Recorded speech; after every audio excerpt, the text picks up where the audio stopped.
Hello friends, അപ്പോൾ ഇന്ന് ഞാനൊരു ബാക്ക് ടു സ്കൂൾ ക്രാഫ്റ്റായിട്ടാണ് വന്നത്. അപ്പോൾ ഇപ്പോൾ സ്കൂളൊക്കെ തുറക്കാനായതുകൊണ്ട് നമുക്ക് ബാക്ക് ടു സ്കൂൾ ക്രാഫ്റ്റ് കുറച്ച് ചെയ്യാം, സ്കൂൾ തുറക്കുമ്പോൾ ഉപയോഗമുള്ള സാധനങ്ങൾ വെച്ചിട്ട്. അപ്പോൾ ഇന്ന് ഞാൻ ഉണ്ടാക്കാൻ പോകുന്നത് നെയിം സ്ലിപ്പാണ്. അത് കവായ് സ്റ്റിക്കർ വെച്ചിട്ടാണ്. അല്ലാത്തൊരു വീഡിയോ ഞാൻ ഇടുന്നുണ്ട്. കവായ് സ്റ്റിക്കർ എല്ലാവരുടെ അടുത്തും ഉണ്ടാവില്ലല്ലോ. അപ്പോൾ ഇതുപോലത്തെ കവായ് സ്റ്റിക്കർ അല്ലാത്ത നെയിം സ്ലിപ്പ് ഉണ്ടാക്കുന്നത് ഞാൻ അടുത്ത വീഡിയോ ആയിട്ട് ഇടാം കേട്ടോ.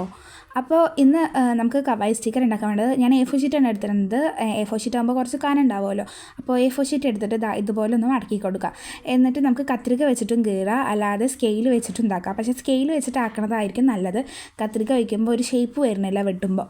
അപ്പോൾ നിങ്ങൾ സ്കെയിൽ വെച്ചിട്ട് ചെയ്തോ. എന്നിട്ട് ഇതുപോലെ അതിനെ കട്ട് ചെയ്തെടുത്തിട്ട് പിന്നെ ഇതുപോലെ മടക്കിയിട്ട് ഒന്നും കൂടി അതിനെ ചെറുതായിട്ട് കട്ട് ചെയ്യുക. എന്നിട്ട് ഇതുപോലെ ചെറിയ ചെറിയ പീസസ് ആക്കിയിട്ട് നമ്മുടെ പേപ്പറിനെ മാറ്റി വയ്ക്കുക. അതിൽ എന്നിട്ട് നമുക്കിത് അതുപോലെ ഒരു പീസ് പേപ്പർ എടുത്തിട്ട് ആദ്യം ഞാനൊന്ന് ബോർഡർ ചെയ്ത് കൊടുക്കുകയാണ്. 4 സൈഡും ഇതുപോലെ ഒരേ അളവിൽ ബോർഡർ ഇട്ട് കൊടുക്കുന്നുണ്ട്.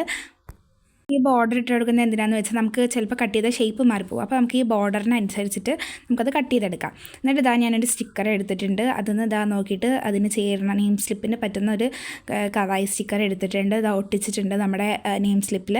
എന്നിട്ട് നമ്മൾ പേരും ക്ലാസ്സൊക്കെ എഴുതി കൊടുക്കുക. അതിന് മുമ്പ് ഞാൻ ഒന്ന് ഔട്ടർ ലൈൻ ചെയ്ത് കൊടുത്തിട്ടുണ്ട് ആ സ്റ്റിക്കറിൻ്റെ മുകളിൽ, കുറച്ചും കൂടി ഭംഗി ഇരുന്നോട്ടെ എന്ന് പറഞ്ഞിട്ട്.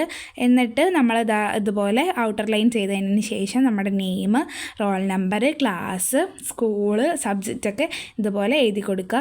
എൻ്റെ ഹാൻഡ് റൈറ്റിംഗ് അത്ര പോരാ. നിങ്ങൾക്ക് വേണമെങ്കിൽ നിങ്ങളുടെ വീട്ടിൽ ആരെയും കൊണ്ടെങ്കിലൊക്കെ നിങ്ങളുടെ ഹാൻഡ് റൈറ്റിംഗ് നന്നല്ലെങ്കിൽ നിങ്ങൾക്ക് ചെയ്യിപ്പിക്കാം. അല്ലെങ്കിൽ നിങ്ങൾക്ക് സ്വന്തമായി ഉണ്ടാക്കണമെങ്കിൽ അങ്ങനെയും ചെയ്യാം. നമ്മൾ നേരത്തെ വരഞ്ഞു വെച്ചാൽ ആ ബോർഡർ കട്ട് ചെയ്തെടുക്കുക. അപ്പോൾ നമുക്ക് ഒരേ ഷേപ്പിൽ കിട്ടും. ഇതൊക്കെയാണ് ഞാൻ ഉണ്ടാക്കിയ നെയിം സ്ലിപ്പ്. നിങ്ങൾക്ക് ഇഷ്ടപ്പെട്ടെങ്കിൽ ലൈക്ക് ചെയ്യുക, ഷെയർ ചെയ്യുക, സബ്സ്ക്രൈബ് ചെയ്യുക. പിന്നെ ഞാൻ കവായ് സ്റ്റിക്കർ അല്ലാണ്ട് ഉണ്ടാക്കുന്ന നെയിം സ്ലിപ്പിൻ്റെ വീഡിയോ അടുത്തതായിട്ട് ഇടാം.